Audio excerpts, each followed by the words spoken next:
Hello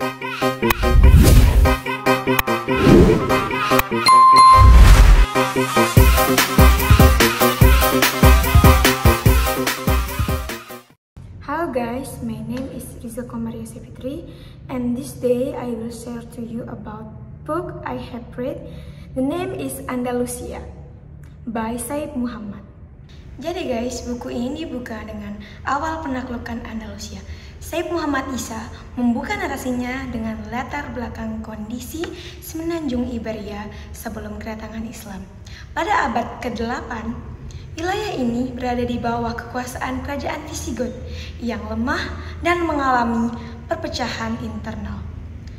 Penulis menjelaskan bagaimana undangan dari Julian, seorang gubernur Visigoth yang berselisih dengan rajanya, membuka jalan bagi umat Islam untuk masuk ke dalam Andalusia. Penaklukan dimulai pada tahun 711 Masehi di bawah pimpinan Torik bin Ziyad, seorang jenderal muslim yang sangat terkenal pada masa itu. Dalam beberapa tahun, sebagian besar wilayah Liberia berhasil ditaklukkan dan umat Islam mendirikan pemerintahan di sana. Proses penaklukan disebut sebagai salah satu yang paling cepat dan efisien dalam sejarah Islam. Yang kedua, dibuka dengan puncak kejayaan Andalusia. Bagian ini menggambarkan masa keemasan Andalusia di bawah pemerintahan Islam. Setelah penaklukan Andalusia berkembang menjadi pusat peradaban yang maju, terutama selama pemerintahan Bani Umayyah. Penulis menjelaskan peran penting Abdurrahman I, pendiri Kekhalifahan Umayyah di Andalusia yang berhasil membangun stabilitas politik dan ekonomi yang sangat maju pada saat itu. Cordoba, ibu kota Andalusia, menjadi pusat ilmu pengetahuan, seni, dan budaya. Kota ini memiliki universitas dan perpustakaan terbesar di dunia saat itu, menarik para ilmuwan dari berbagai bangsa.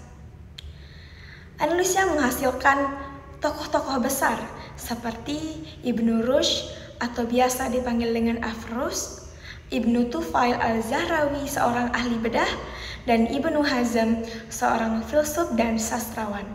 Ini menjadi bukti bahwa Andalusia memiliki pendidikan yang sangat maju pada saat itu. Selain itu, buku ini menyoroti harmoni sosial antara Muslim, Kristen, dan Yahudi di Andalusia yang hidup berdampingan dalam suasana toleransi yang dikenal dengan istilah La Convencia. Kemajuan dari arsitektur seperti pembangunan Masjid Cordoba dan Istana Alhambra menjadi bukti kejayaan seni Islam di Andalusia. Bagian ketiga menyoroti tentang kemerosotan yang mulai dialami oleh Andalusia. Penulis menguraikan berbagai faktor yang menyebabkan kemunduran kekuasaan Islam di Andalusia, di antaranya konflik internal yang terjadi di Andalusia. Perebutan kekuasaan di kalangan penguasa Muslim, baik antara dinasti maupun antar provinsi, menyebabkan melemahnya persatuan umat Islam. Yang kedua, tekanan eksternal. Munculnya kekuatan Kristen di wilayah utara semenanjung Iberia yang secara bertahap membuat Andalusia semakin dilemahkan dengan segala hal yang terjadi. Yang ketiga yang terjadi adalah kemunduran moral dan spiritual. Andalusia mulai kehilangan semangat keilmuan dan persatuan yang pernah menjadi dasar kejayaannya. Ini menyebabkan terjadinya kemerosotan yang sangat dahsyat yang menyebabkan awal dari kehancuran Andalusia. Penulis juga mengupas peran taifas atau kerajaan-kerajaan kecil yang terpecah dalam mempercepat keruntuhan Andalusia. Sekarang kita akan masuk ke bagian keempat dari buku ini, yaitu kejatuhan Granada. Bab ini menjadi puncak kisah tragis sejarah Andalusia di Granada sebagai benteng terakhir Islam di semenanjung Iberia, bertahan hingga tahun 492 Masehi. Pemerintahan dinasti Nasr di Granada menjadi simbol terakhir kerajaan Islam yang perlahan-lahan melemah di bawah tekanan aliansi kerajaan Kristen, yaitu Ratu Isabella dari Castilla dan Raja Ferdinand dari Aragon. Penulis menggambarkan bagaimana perjanjian damai yang awalnya menjamin kebebasan beragama bagi Muslim di Granada akhirnya dilanggar. Setelah kejatuhan Granada, umat Islam dipaksa memeluk agama Kristen atau diusir dari tanah air mereka.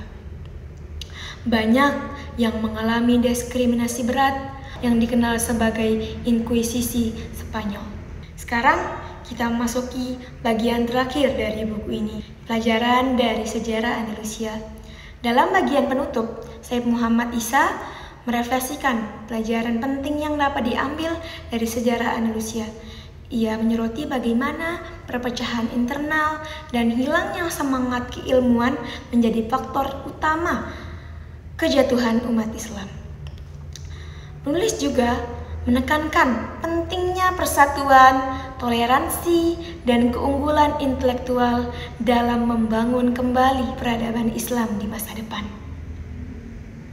Ia juga mengajak pembaca untuk tidak hanya mengagumi kejayaan masa lalu, tidak hanya kembali ke masa lalu, tapi kita juga harus mengambil pelajaran dari sana, tetapi juga menjadikannya sebagai inspirasi untuk membangun masa depan yang lebih baik. Cukup sekian yang dapat saya sampaikan dalam penjelasan buku kali ini. Jika ada kesalahan, mohon dimaafkan. Sekian dari saya Rizka Komaria Sepitri undur diri. Wassalamualaikum warahmatullahi wabarakatuh.